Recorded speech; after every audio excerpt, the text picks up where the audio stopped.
छुट्टियों में जब भी परिवार से मिलने जाता हूँ तो मन अक्सर उदास हो जाता है और क्रिएटिविटी पर असर पड़ता है। एक साल मैंने थैंक्स गिविंग से पहले ही एक आर्टिस्ट रिट्रीट पर जाने का फैसला किया, जो जनवरी के दूसरे हफ्ते तक चला। ये एक अच्छा बहाना था परिवार से दूर रहने का और अपनी कुछ बड़ी पेंटिंग्स पर काम करने का। मैंने पहाड़ों में झील के किनारे पर एक छोटा सा कैबिन लिया, जहाँ कुछ ही और कैबिन थे, सब एक ही व्यक्ति के किराए पर उपलब्ध। मैंने उससे एक अच्छा सौदा किया और लंबे समय तक रहने के लिए कम किराए में कैबिन मिल गया। पहला महीना बहुत अच्छा बीता। मैं कैबिन में कॉन्सेंट्रेटेड होकर पेंटिंग्स पर काम करता रहा। जब भी ताजी हवा की जरूरत होती, मैं झील के किनारे या पहाड़ी के रास्ते पर घूमने चला जाता। आसपास के कुछ कैबिनों में रहने वालों से कभी कभार मुलाकात हो जाती थी, जो बिना ध्यान भटकाए लोगों से बातचीत करने का मौका देते थे। लेकिन नए साल के बाद कोई नया मेहमान नहीं आया। 3 जनवरी तक मैं वहां अकेला रहा, या मुझे ऐसा लगा। मेरे रिजर्वेशन में अभी भी 10 दिन बाकी थे और मैं अपनी आखिरी पेंटिंग पूरी करने ही वाला था। इन दिनों मैं धीरे धीरे बाहर ज्यादा समय बिताने लगा, लेकिन अकेला होने का एहसास अब डरावना लगने लगा था। मुझे लगने लगा जैसे जंगल में कुछ ऐसा छिपा है जिसके लिए मैं तैयार नहीं था। एक दिन जब मैं लंबी सैर से वापस आया तो कैबिन के पास बर्फ में पैरों के निशान देखे। मुझे पहले लगा कि ये मेरे ही निशान होंगे। ये निशान ईस्ट के जंगल से आते थे और कैबिन के चारों ओर चक्कर लगाते थे। मैं वेस्ट की तरफ जाने वाले एक रास्ते पर पहुंच गया। सूरज ढल रहा था और तूफानी बादल घिर रहे थे, जिससे इतना अंधेरा हो गया था कि मैं पैरों के निशान को ठीक से देख नहीं पाया। ये इतने बड़े थे कि इंसानों के लग रहे थे, लेकिन जहाँ तक मुझे पता था ये किसी भेड़िए या भालू के भी हो सकते थे। फिर भी मैं पैरों के निशान का पीछा करता रहा जब तक कि वो जंगल में गायब नहीं हो गए। मेरी हिम्मत नहीं हुई कि मैं आगे बढ़ जाऊं। मेरे लिए जंगल में घुसना किसी मौत की सजा से कम नहीं था। मैं बस आसपास नजर दौड़ाता रहा, किसी के होने के संकेत को ढूंढने की कोशिश कर सकता था, लेकिन कुछ भी नहीं दिखाई दिया।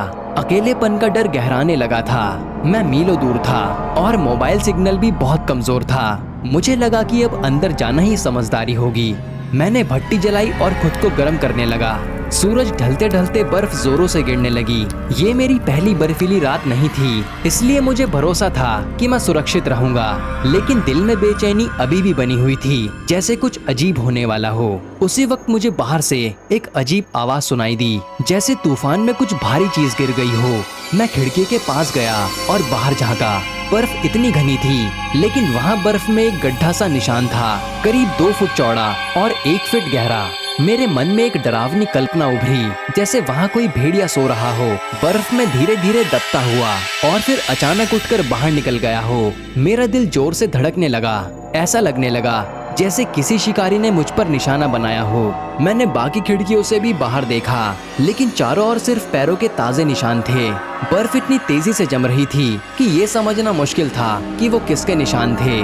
मैंने बस पर्दे बंद किए और अंदर ही रहा। अब ये जगह रेस्ट की नहीं, बल्कि रेस्ट इन पीस की लग रही थी। जब मैं बिस्तर पर गया तब भी नींद नहीं आई।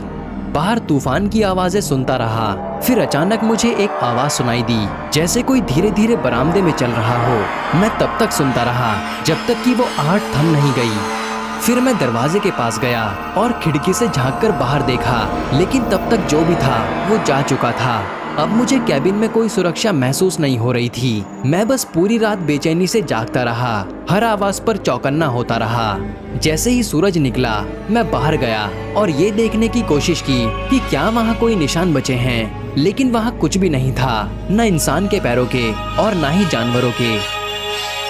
मैंने कैबिन के चारों ओर घूमकर देखा कि क्या किसी ने अंदर आने की कोशिश की थी, पर सिर्फ ईस्ट डायरेक्शन की दीवार पर एक हल्की सी खरोच मिली। मैं झुका और देखा कि वो कोई खरोच नहीं, बल्कि कोई नक्काशी थी, एक अजीब सा प्रतीक जिसका अर्थ मैं समझ नहीं सका। तभी मेरे पीछे ठंडी हवा का झोंका आया और मैं तुरंत मुड़ गया। करीब 1 मिनट तक कुछ नहीं दिखा। मैं वापस जाने ही वाला था कि अचानक मेरी नजर एक चेहरे पर पड़ी। वो एक जंगली मगर इंसानी चेहरा था, बालों से भरा, खुरदुरा और पूरी तरह से भावहीन। वो बस वहीं खड़ा मुझे एकटक घूरे जा रहा था, जैसे वो मेरा इंतजार कर रहा हो। उसका बाकी शरीर पेड़ों में छुपा हुआ था। मैं उसे तब तक देखता रहा जब तक कि मेरे रोंगटे नहीं खड़े हो गए और खून जैसे थमसा गया। फिर मैं धीरे से पीछे हटा और कैबिन के अंदर चला गया। मैंने तुरंत जाने की तैयारी शुरू की। मैंने मकान मालिक को कॉल करके बता दिया कि मैंने क्या देखा, लेकिन उन्होंने कहा कि वहाँ उसके और उसके मेहमानों के अलावा कोई नहीं होता। दिन भर मैं डरा हुआ अंदर ही इंतजार करता रहा। आखिरकार मेरी सवारी सनसेट से ठीक पहले पहुंची। मुझे आज तक नहीं पता कि मैंने उस दिन क्या और किसे देखा था, लेकिन इतना यकीन है कि अगर मैं वहां रुकता तो शायद आज जिंदा नहीं बच पाता। उस इलाके के बारे में खोज करने पर कुछ भी खास नहीं मिला, लेकिन मुझे लगता है कि वहां किसी रहस्यमय और एकांत प्रिय जनजाति के लोग रहते हैं।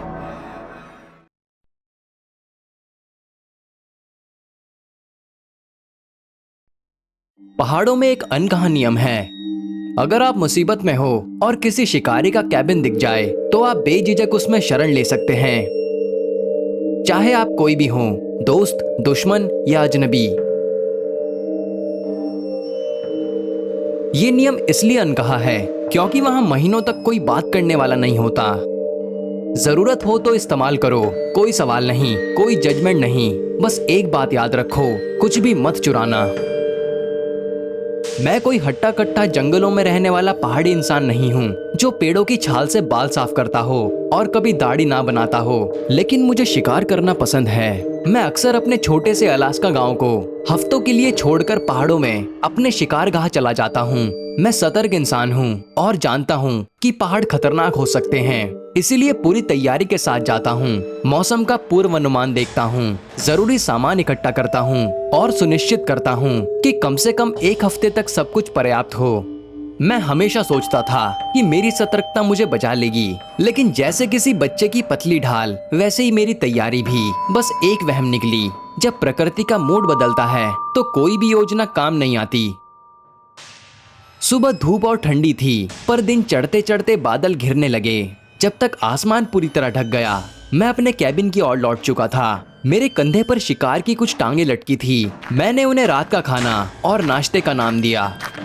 मैं सोच रहा था कि आज रात के खाने की जगह नाश्ता खा लूं और नाश्ते की जगह रात का खाना, सिर्फ खुद को हंसाने के लिए। ऐसे छोटे छोटे पल ही तो होते हैं जो अकेलेपन को भारी नहीं बनने देते। बर्फबारी अचानक ऐसे आई जैसे किसी ने आसमान से पर्दा गिरा दिया हो और सारी बर्फ एक साथ टूट पड़ी हो। लेकिन ये एक झोंका नहीं था, ये तो लगातार चलने वाला, थमने का नाम ना लेने वाला हमला था। आखिरी बार जब मैंने मौसम की रिपोर्ट देखी थी तब बर्फीले तूफान की कोई चेतावनी नहीं थी। बहुत जल्दी अंधेरा छा गया और मुझे याद नहीं आया कि मैंने अपनी टॉर्च लॉज में ही छोड़ दी थी। मैंने सोचा था कि शाम से पहले लौट आऊंगा, इसीलिए उसकी जरूरत नहीं समझी, लेकिन ये मेरी सबसे बड़ी भूल थी। बर्फ मेरी आंखों में चुभ रही थी, जिससे दर्द हो रहा था। मैंने अपनी आंखें आधी बंद कर ली थी। हवा इतनी तेज थी कि मेरे कपड़ों को चीरते हुए सीधा मेरी हड्डियों तक पहुंच रही थी।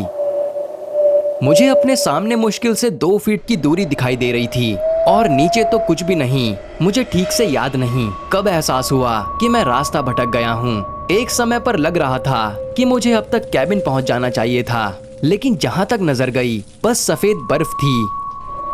हर झोंके से मेरी गर्दन के पीछे के बाल सख्ती से मेरे गले से टकरा रहे थे।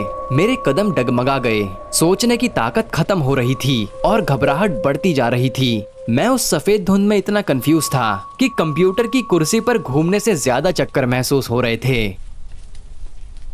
मैं सीधा एक कैबिन से टकरा गया। अंधेरा और बर्फ इतनी घनी थी कि मुझे तब तक वहां संरचना नहीं दिखी जब तक कि मैं मुंह के बल उस पर गिर नहीं पड़ा।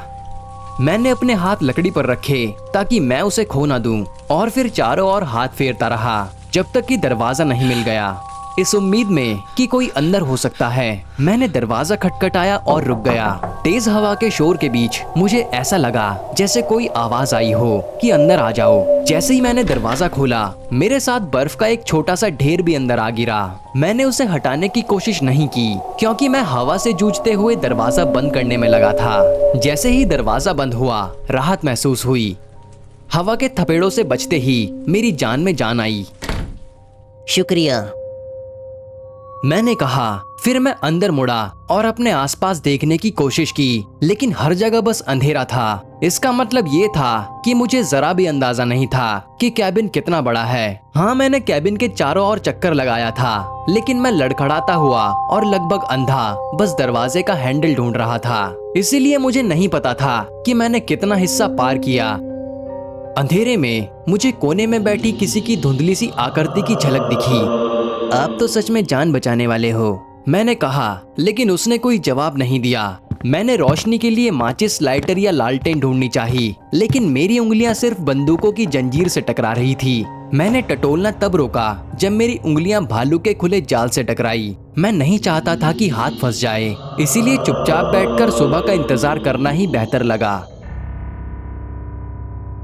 मुझे ऐसा लगा जैसे वो अजनबी भी शरण ले रहा है। मैंने अपनी आवाज को शांत और नरम रखते हुए कहा, क्या आप इस कैबिन के मालिक हैं? जवाब में कोई साफ शब्द नहीं, बस एक धीमी सी फुफकार थी। मैं जमीन पर बैठ गया, बालों को एक तरफ किया और धीरे से अपने बैग में हाथ डाला।